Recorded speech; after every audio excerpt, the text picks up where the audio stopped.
Good evening and welcome to Talking Hoosier Baseball. We've got the full gang here. We've got Chris Feeney, Josh Bennett, Cassidy Palmer, and I am Carl James. Today is Sunday, February 20th, 2022. We are here in Airbnb in Clemson, South Carolina. We just got done personally watching the three-game series opening of Indiana University baseball with Clemson. The Hoosiers did drop all three games, getting swept. But we did have an entertaining game today. So this is our opening of the 2022 season, which we kind of made the tradition of doing it all together. So it's good to have us all in one place, so we can just talk some Hoosier baseball. Chris, why don't you just get us started? What are some of your thoughts on this opening series? Well, I mean, obviously there was some up and down throughout the first two games. I mean, today was just excitement. It was an intense game. It was back and forth. But you can't ignore what happened Friday and Saturday. You know, they jumped out early on us on Friday. We really couldn't fight back. We couldn't get back on the board. And then Saturday looked good, honestly. We come 4-0 lead. We were louder than the Clemson fans, even though we didn't have that many. We were there. They battled back. They tie us. They pass us. And then that's that one inning. That was just pretty much the end of the game. You know, you give up 7 in an inning. It was over then. But a lot of credit to the guys for coming out early, taking the lead, playing the way they needed to, giving us an exciting game. You know, I was walking out of there, and the Clemson fans were like, we thought today was going to be a mess. You know, and they gave the coaching staff a lot of credit for having the guys ready. They had the players, short-term memory loss, all that. I mean, these were just fans walking out of the stadium with me, you know. Really gave them a lot of credit for the bounce back today. Did we win? No. Was it one of the most exciting games I've been to? Yeah, honestly. You had their star hitting bombs. You had our new faces doing well. You had pitchers stepping up. It was a really good game. But, you know, didn't get the W. What can we do? We leave here 0-3, and we go on for the rest. Josh, what do you got for us? Echoing a lot of what Chris said, I think my biggest takeaway was it was a great way for a bunch of the new guys to get some experience and compete in a big-time environment. The fans were outstanding, like what he said. They get their teeth kicked in Friday, Saturday, and made a game of it today. And then, like he said, it was an absolutely great ball game. Very clean on both sides. High-level play, defensively for sure.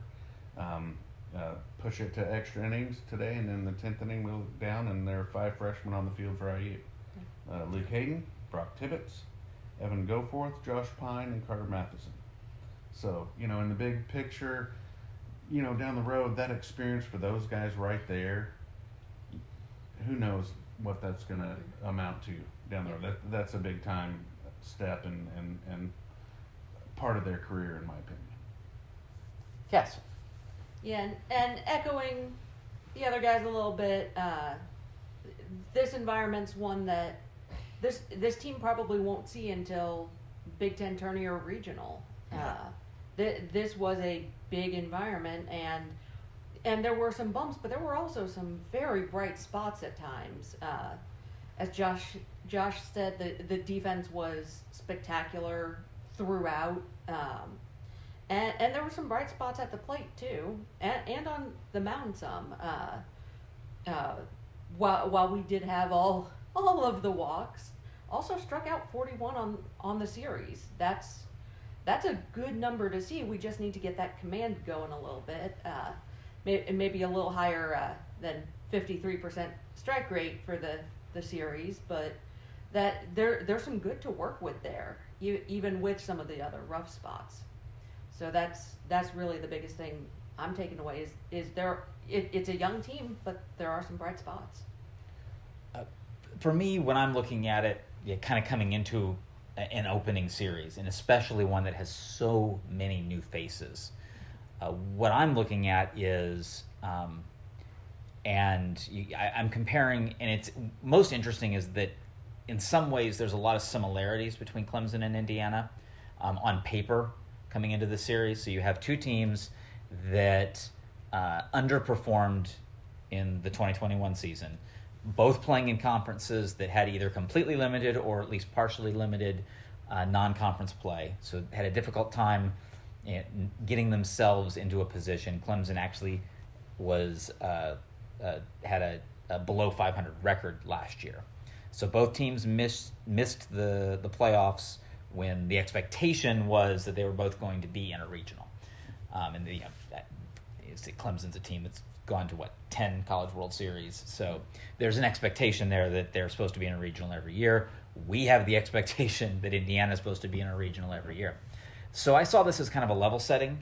And what I've taken away from it, and both teams have got a lot of new faces, is that Clemson's farther along in this process than Indiana is right now.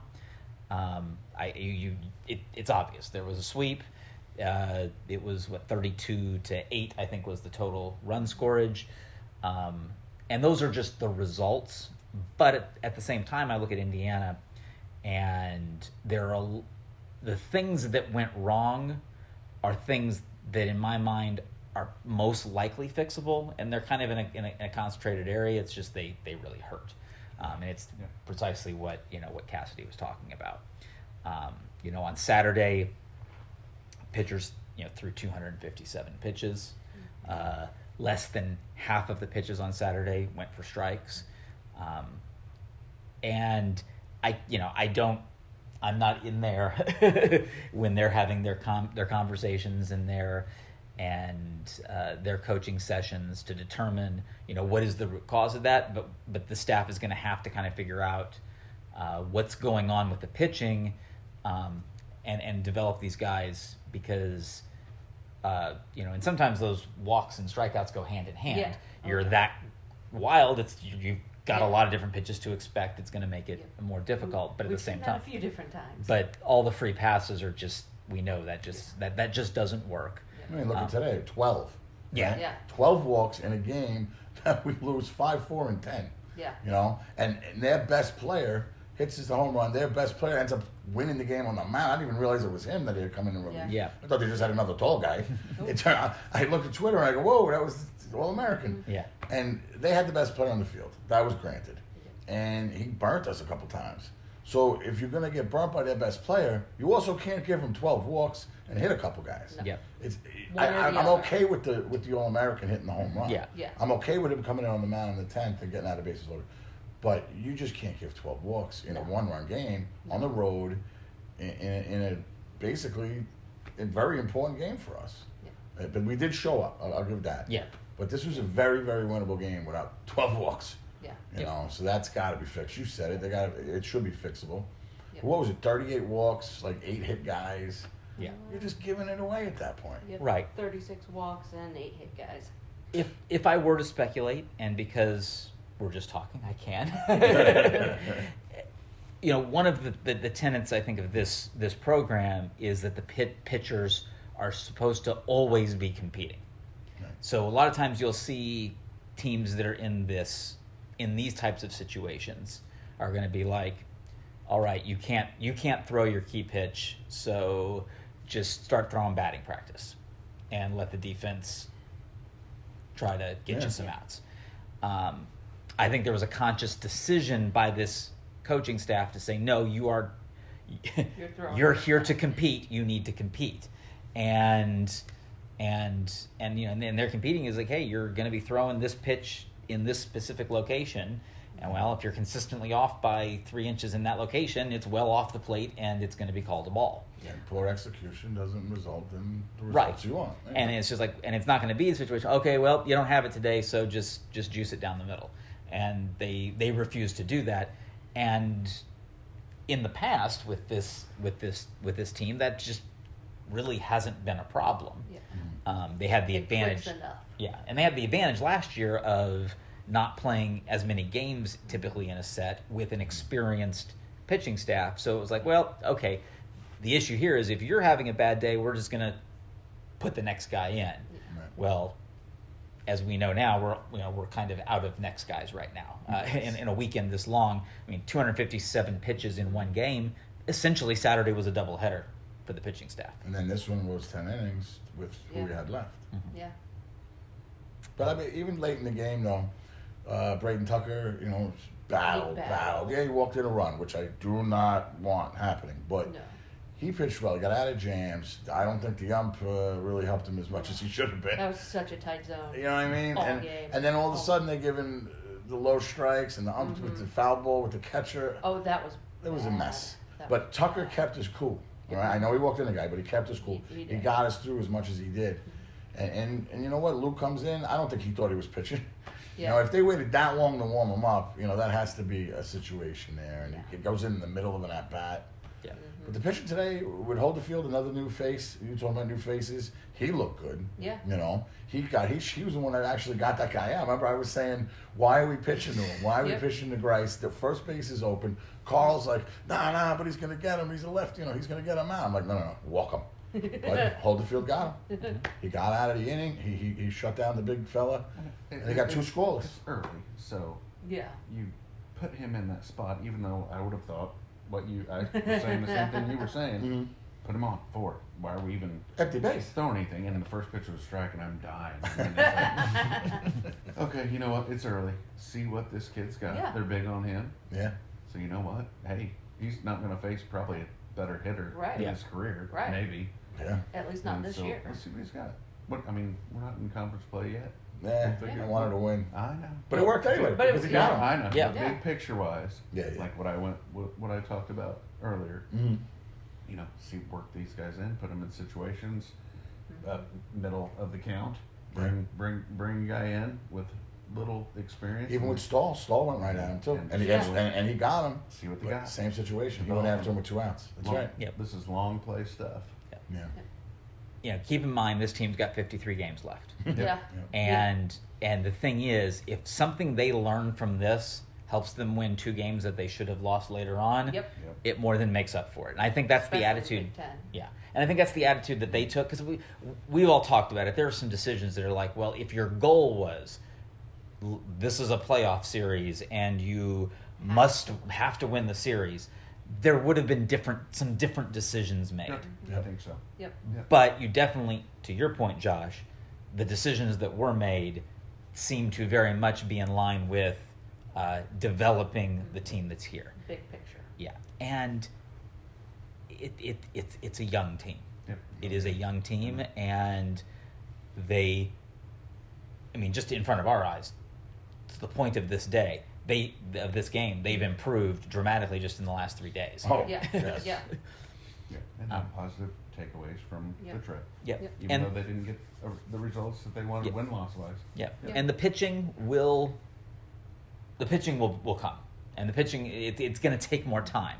It's not something, we can improve pitching over the course of a weekend because every guy just pitches once. Yeah. So there's more that has to be done. I don't know exactly what that is, but they've got some pretty smart pitching minds Yeah. working for Indiana University. So I will trust that they will work on this and figure it out.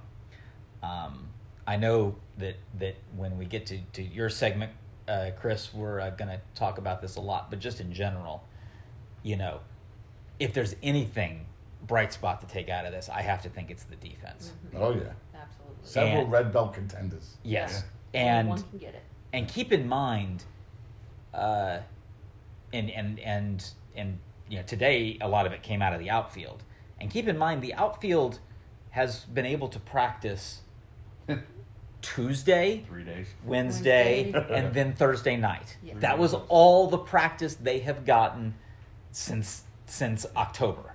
And Friday. We should Fridays- keep Bobby Whalen practicing inside. Can we do that? Seems to Because that works. The first thing I thought was that, Carl, on Friday I look up and see the high sky, Yeah. and I thought, oh man, we And haven't been outside. so We've been sunny. outside 3 times, So sunny and it all was sunny all weekend. weekend. But that high sky, and there wasn't. I don't think there was a single issue out there misjudging No. or not. No. Not a. Nope. Not in the a read outfield at route all. or anything. No. No. The Yeah, errors that's that a big deal. were mostly little fluke things, so Yeah. that Yeah. they happen. So Yeah. Yep. It had nothing to do with the sky either. I mean, No. No, that's what I was saying. The outfield, Yeah. even though we were inside all but 3 days, they were. I outstanding. personally think they should just leave Whalen in Mellencamp to practice from now on. If he can do what he did today, Yes. robbing dudes over the fence, the other great catch, Yeah. leave him in. Leave him inside. Yeah, and the infield was great. Yeah. Yeah. Oh, yeah. Yeah. Like what you said, it was a fluke. What a slip on the mound. Slip on the Yeah. mound. I mean, I what, don't- what I were don't the other remember. errors? I don't. There was one other One error, other and I don't. on the mound. I don't actually remember But what there it was was. an error at first. But nothing. Pitcher, tried to throw it Position before. yeah. Tried to throw no it before he position had player it. errors, right? No position player errors. No. That's That I is think there was an error for- at first. no. I think I remember don't booted think ball, so. but maybe not. But either way, yeah. very clean. If you can go 3 Oh, games with one, please, the double play, the great tag for the steal. No, Then you had Goforth's Downs. ridiculous thing around there. You know what? They might have gave Kip an error on that bounce, on that throw. That might be the They error might I'm have. thinking of. Okay. now. They might have because there were 3 errors. Yeah, and I don't think know they what gave it Kip was. an error on that hop, which was tricky, but I think they gave him an error. Yeah. But either way, the scoop he made on Goforth's behind the bag Oh yeah. throw, Oh that yeah. was That outstanding. was fantastic. Yeah, Yeah. yeah. Pine was solid at third the whole weekend, I thought. saved a Yeah. run in the ninth. Oh, Yeah. if he doesn't get to that ball, yep. And And he had the baseball IQ to just eat it. Don't try to throw it. Don't make a crazy Yeah. you play. could Yeah. see he wanted to throw it from his. I knees. could Yeah. read his Yeah. mind. Oh, yeah. We were Oh, right yeah. there. You were right And for a there. freshman, that's a mature decision. Yeah. Yeah. Well, Coaching. and then middle infield, Tyler's diving, snagging tag on Oh yeah. the caught stealing today. That was Yep. He's very good. acrobatic. Yep. He's good. He gets excited too. I like him Oh, on yeah. the field. Oh, They yeah. seem to vibe off him. Like when he was getting fired Yeah. up, they were getting Uh fired huh. up. So I think he's a good. He brings a lot of energy to the team. That don't. Yes. Yeah. Yep. Yeah. So I think overall, I mean, I feel that for the most part, there is a good foundation here. Obviously the fear is that they're going to have to figure out how to throw strikes. Yeah, that was bad. I mean, Okay. we've got Arkansas, Louisiana, and Stanford next weekend. You're going to have another team. And the thing is, you might play a few teams that don't have great zone awareness. I'm pretty sure all 3 of those offenses are going to have Yeah. very good zone awareness. Yeah. And to be honest, they weren't nibbling.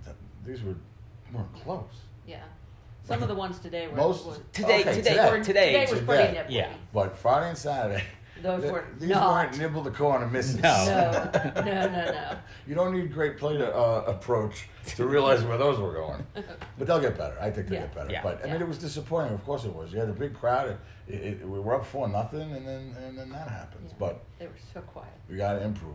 Yeah. So, do we want to talk about just the experience of being here in Clemson and what we saw at the stadium over this weekend? Yeah, for me, I mean, it's the best environment I've been to.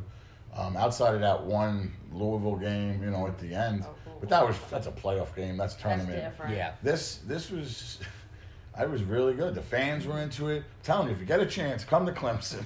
The fans are great. They're friendly. Mm-hmm. They get on our players a little bit. We won't have to get into some of the comments they made to some of the players.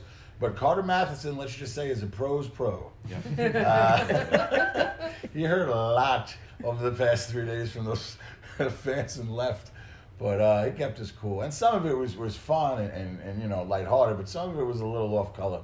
But Carter kept us cool, so that was good. But yeah, the fans are great. The whole town, anywhere we went, any place we've been, the Brock House here, the Airbnb, 5-star rating. Yeah. And Chris, I think, made himself well known and made a name for Indiana University. It while was he fun. here. Yeah, Good fun. It was Yeah. all in good very fun. Oh, Yeah. That was The really students- good. The students were giving and taking, especially with you, Yeah. all weekend. I'm glad we were sitting just right back near and them. forth. Yeah, I could. They learned from you. I'm not sure that's a good thing, but they learned from you. They did. I can pretty much assure you the next time we do this, Chris is going to make sure he identifies where the student section is and make sure And that's where that we're seats going to are. be sitting in very close proximity. I had no Yes. idea. I picked those seats because it was behind the IU dugout, not the Clemson student section. Well, That's where it they kind of usually makes sense. are, That's but- typically where your student sections True. are. So Yeah. I didn't think about it though. Yeah. Yeah, no, I would echo his sentiments on everything. All the fans, even the student section in front, guy was telling us where to eat and Yeah. Oh, yeah. how long you staying? Are you here all Yeah. weekend? kind of like what we had at LSU. Yeah, Yeah. oh, Same. absolutely. Get down in the South, and it'll be fun, a fun Yes. experience, even if you're an away fan. Yeah. I mean, everything aside from one person in particular was in good banter, Yep. fun experience. Well done, Carter Matheson, though. Yeah, but great environment, great baseball environment, packed house the first 2 nights. Yeah, Incredible yeah. fan base. Yes. So And you said, I didn't realize they were under 500 last year. Yeah. So they're coming off an under 500 season, and And that they was get- the fans they had And for almost the first, almost 6,000 on both on days, Tuesday. Friday and And Saturday. Yeah. that's Yeah. about the capacity. Almost 6, and today was only 4, but it was a little different Sunday. Yeah, But they were into it. Yeah. yeah, And even Coach pointed it out on Saturday that he felt that to some degree it impacted our players on Saturday. Yeah. And again, well, that goes to seeing how our players adjusted and were able to do as well as they did today. yeah, Yeah. yeah. Yep. Yeah. All right. Well, I guess at this point we'll wrap this up by handing out some hardware, but we actually have some visual aids for Chris this We time. do. Well, so we have 3 red belts to hand out. For those who might not have ever listened before, they're like weekly trophies, okay? We have the Tony Butler Award for Defensive Player of the Week or Defensive Player of the Week. And then we have the Offensive Alex Dickerson Award, big hitter in IU history. Then we have the Pitcher of the Week Award, which is the Joey Donato Award. And we go through it every week, and I basically do it. I pick the awards for each week, and we tally them up at the end of the year, and then that's our award winner. So for this week, I got to tell you, there were already winners up until Sunday. There really was. I thought I had all 3 in the books going into Sunday. But really, all 3 got stolen. It really did. For Pitcher of the Week, for the Joey Donato, we're going to go with Nate Stahl. All right? His first Sunday start, I believe, right? I can't remember him starting a Sunday, maybe a couple of midweek or something. But first weekend start for him. He stayed in the game longer than any IU pitcher did all weekend. 4 innings, 2 hits, 3 runs. And yes, did he give up the home run to the big guy, their best player? It happens. But he kept his cool. He helped the team bounce back. He pitched well with the lead. He threw strikes. And he's going to be our pitcher of the week, Nate Stahl. For Offensive Player of the Week, the Alex Dickerson Award, I thought, well, first I'd like to go back. I thought Reece Sharp was going to get it, and Nate took it from him. And that was the steal of the pitcher award. For the hitting award, I really thought Tyler Dones was going to have it with the leadoff home run coming off the game where we lost 9-0. And he drove in another run later on in the game. But Bobby Whalen decided to get 4 hits today and obviously took that from them. And it actually gave Bobby 6 hits for the series, 4 RBIs, 2 doubles, even stole 2 bags. That's not an Alex Dickerson award, but he really was a Swiss Army knife. He filled the stat sheet, and Bobby Whalen's going to get the Offensive Player of the Week. Now, for Defensive Player of the Week, for the Tony Butler Award, we do have the visual aid. Do we want to go to the aid first? However you want to do it. Well, we're going to go to the aid, and then you'll be able to talk. Okay. Beside it. All right. So I'm actually going to, I don't know. I don't think we've ever gotten up during a podcast, but I think I am today. We're going to cut. See, he doesn't trust me. All right. We'll be back with the visual aid. Yeah. Okay, so we already know Nate Stahl is our pitcher of the week and Bobby Whalen is our offensive player of the week. But in this clip, you get to see both of them because Nate Stahl throws the pitch, and what you're about to see is probably one of the best catches I've seen in person. Okay, I was at the Andy Chavez game, so I did see that in person. That one was better, I'm not going to lie. The moment obviously was bigger. But this catch is incredible. The ground he covers, the way he clears the fence. We have the video, so we might as well go to it. Popped it up. Deep shot. Left center field. This one is out. Look at that thing. Did he pull it in? My goodness. Yes, he what did. a play by Bobby Whalen, the center fielder. I don't blame him for being fired up. And again, a lot of Indiana fans have made their way to Doug Kingsmore Stadium today. We got a couple of looks at it. This is terrific. This looks even better. This one was high enough to get him a chance to get there and really get his legs up underneath him, and he made a perfect. So, like I was saying, let Bobby practice inside, okay? Because it obviously did not affect his defensive ability.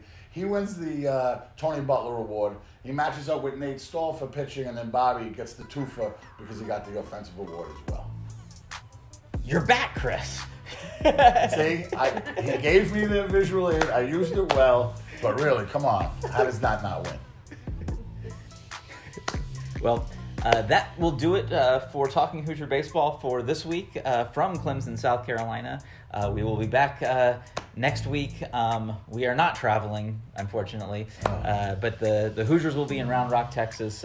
We will be paying attention from afar, and we will be doing our typical Zoom podcast next week.